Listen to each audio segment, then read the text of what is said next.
Boa noite, meus alunos. Eu estou gravando agora à noite aqui em casa esse vídeo para vocês.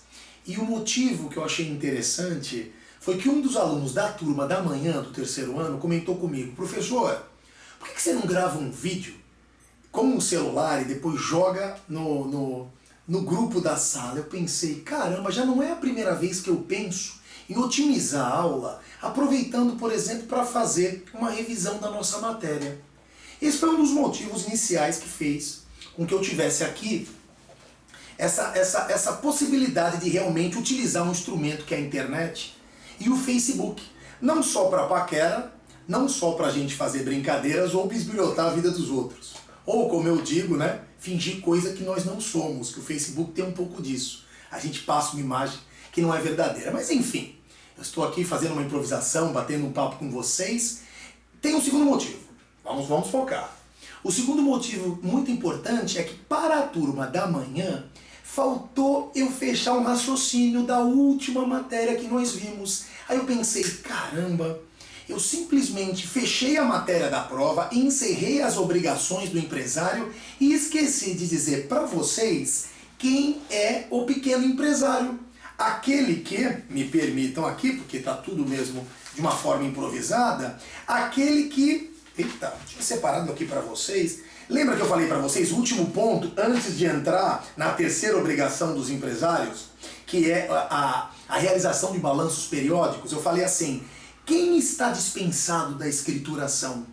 Eu comentei com vocês. Quem que está dispensado? Aí eu falei, o pequeno empresário. Mas quem é esse pequeno empresário? E eu expliquei para vocês, olha, para isso eu preciso ir na Lei Complementar 123 de 2006 e passei para vocês o que é a empresa de pequeno porte e também já expliquei isso, o que é o microempresário, perfeito?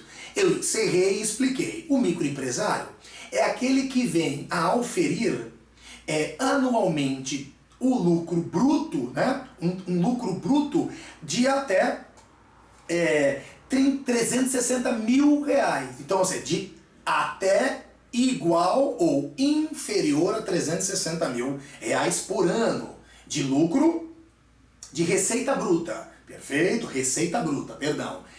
E o empresário de pequeno porte é aquele que venha a auferir, ou seja, lucra, aí sim, certo? Uma receita bruta anual de 360 mil até igual a 3 milhões e 600 mil.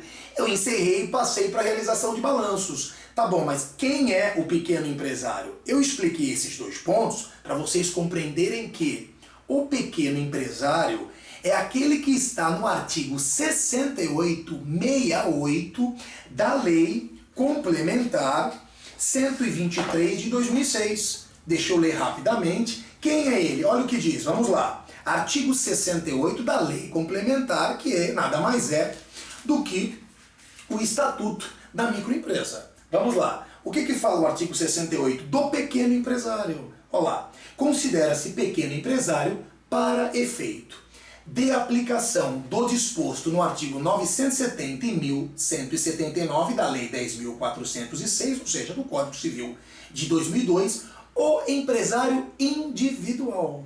Então vejam vocês, a sociedade empresária, o titular de Eireli, um sócio de uma sociedade simples pura, não pode ser considerado um pequeno empresário. É só o empresário individual. Agora tem um detalhe. Ao final diz, lei complementar que aufira a receita bruta anual até o limite previsto no parágrafo 1º do artigo 18A dessa mesma lei complementar. Então eu só quero voltar lá para falar para vocês que o que diz o artigo 18A no seu parágrafo 1º. Para efeitos desta lei complementar, considera-se microempresário individual ou empresário individual, o MEI, a que se refere o artigo 966 do Código de 2002, enfim, que tenha auferido receita bruta no ano calendário anterior de até 60 mil reais. Vejam vocês, optante pelo Simples Nacional e que não esteja impedido de optar pela sistemática prevista nesse artigo. Ou seja, quem está dispensado da escrituração? O pequeno empresário. Quem é o pequeno empresário? É o empresário individual que está disposto no artigo 68 dessa lei complementar. E ele tem que ter uma receita bruta no ano de até 60 mil reais. Fechado? E agora eu pego um gancho com vocês para dar uns toques na nossa prova. A matéria vai concentrar das 5 questões assertivas, 3 delas nessa matéria mais próxima, que trata do preposto do empresário. Quero que vocês deem uma lidinha, já falei para vocês lerem aqui o artigo 1169 em diante. Lembrando vocês, quero que vocês leiam sobre o gerente e o contabilista, o artigo 1172 e 1177. Lembrando que nós vimos, no que diz respeito à obrigação dos empresários, são 3. Eu quero que vocês leiam sobre o registro, eu quero que vocês leiam sobre a questão da... Eita, deixa eu pegar aqui. Isso aqui é tudo no improviso. Eu estou rolando para vocês para que não haja isso, da escrituração dos livros e a realização de balanços.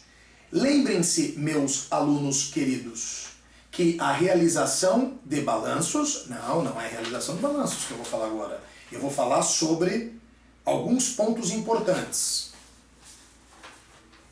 Registro. Ele é declaratório. Isso vai cair na prova. Sábado vocês vão ver.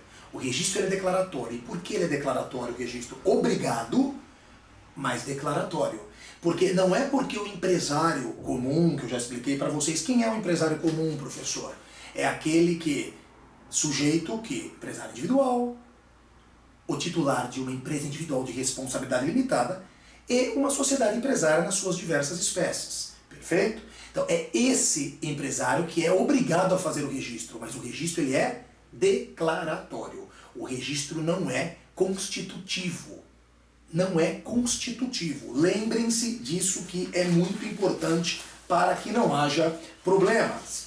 Por que declaratório? Já falamos, gente. Porque ele não deixa de... A atividade ela existe, ela está enquadrada no 966. O que não existe é o quê? Eu não declarei, se não constitui, ela não existe. Não, isso é a exceção, certo? Que é a exceção do empresário rural. Aí sim, para ele o ato é constitutivo. Já vimos isso. Lembrem-se do Sistema Nacional de Registro de Empresas Mercantis, da Lei 8.934 de 94. Lembrem-se que ele é dividido em 2 órgãos, um federal, o Departamento Nacional de Registro de Comércio, e a Junta Comercial dos Estados. Atenção nisso. E lembrem-se, no que diz respeito à competência de julgar uma ação proposta contra a junta, se for questão administrativa, Justiça Estadual. Se for questão técnica, Justiça Federal. Quais as consequências da ausência de registro, gente? Pelo amor de Deus.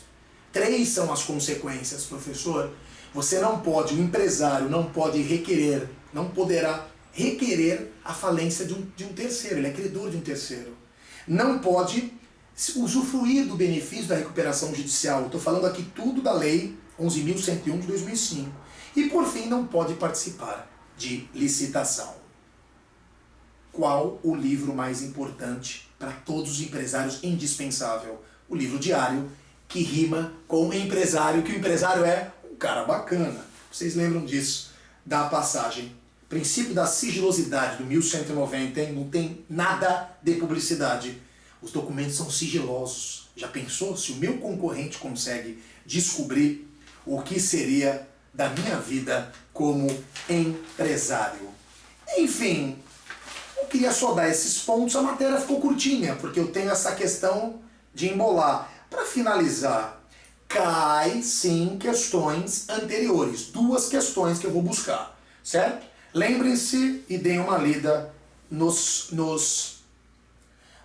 pessoas, né, nos sujeitos que são impedidos de exercer a atividade empresária. Isso é muito importante, tá bom? Tem algumas questões anteriores, deem uma lida com muita calma, vocês foram bem na primeira prova, e eu acho que é isso.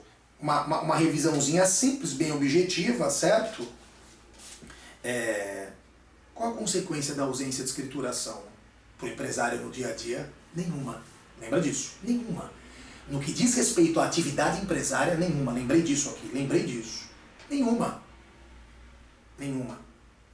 Por que nenhuma? Porque eu não estou falando de questões fiscais ou tributárias. Eu estou simplesmente dizendo para vocês que ele só deve rezar para que não haja uma decretação, uma sentença de decretação de falência, uma decisão concessiva de recuperação judicial ou uma homologação de um plano de recuperação judicial. Se acontecer isso, ele comete o quê? Crime falimentar.